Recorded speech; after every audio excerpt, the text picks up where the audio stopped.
आज महायुती सरकारचा हा मंत्रिमंडळ विस्तार होणार आहे। या सगळ्या संदर्भात सविस्तर माहिती देतील माझे सहकारी गजानन उमाटे। गजानन, सध्याची काय तयारी सुरू झाली आहे?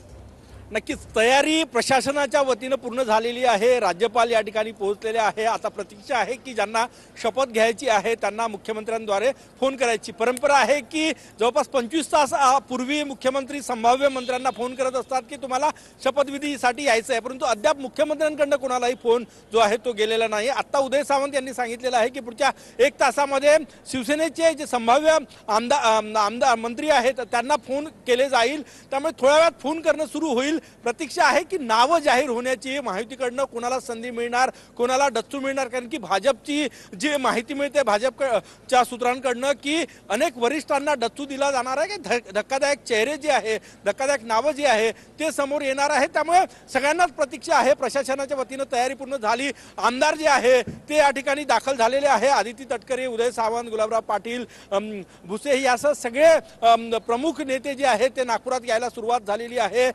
आज दुपारी विरोधी पक्षांची बैठक आहे, पत्रकार परिषद आहे, परंतु सगळ्यांचं लक्ष लागलेलं आहे मंत्रिमंडळ विस्ताराकडे।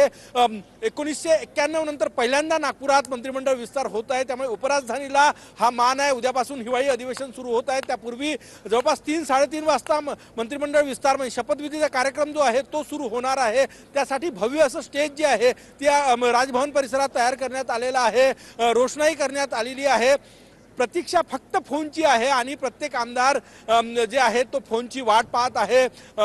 राष्ट्रवादीकडनं, अजितदादा गटाकडनं काही लोकांना फोन गेल्याची माहिती मिळते, परंतु मुख्यमंत्र्यांकडनं अद्यापही कुणालाही फोन जो आहे तो गेलेला नाही। परंपरेनुसार आपल्या मंत्रिमंडळ विस्तार करताना मुख्यमंत्री आमदारांना फोन करत असतो, तो फोन अद्याप गेलेला नाही। 1 तासात फोन जाण्यास सुरुवात होईल। मी सध्या नागपूर विमानतळावर आहे आणि प्रचंड मोठी वर्दळ नागपूर विमानतळावर पाहायला मिळते, कारण की अनेक नेते जे आहेत ते या ठिकाणी दाखल होत आहे। काही नेते आलेले आहेत, काही नेते थोड्या वेळात दाखल होईल।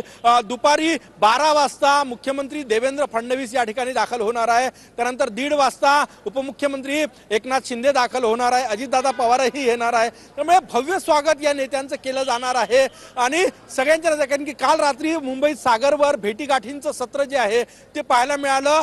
शेवटची संधी होती, लॉबिंग करणं सुरू होतं मंत्रिपदासाठी। आता लॉबिंग संपली, आता रिझल्टचा दिवस आहे आज आणि कोणाला फोन येणार, कोण पास होणार आणि कोण पास होणार, कोणाला मंत्रिपद मिळणार हे पाहणं तितकंच महत्त्वाचं असेल। धन्यवाद तुम्ही दिलेल्या सविस्तर माहितीसाठी।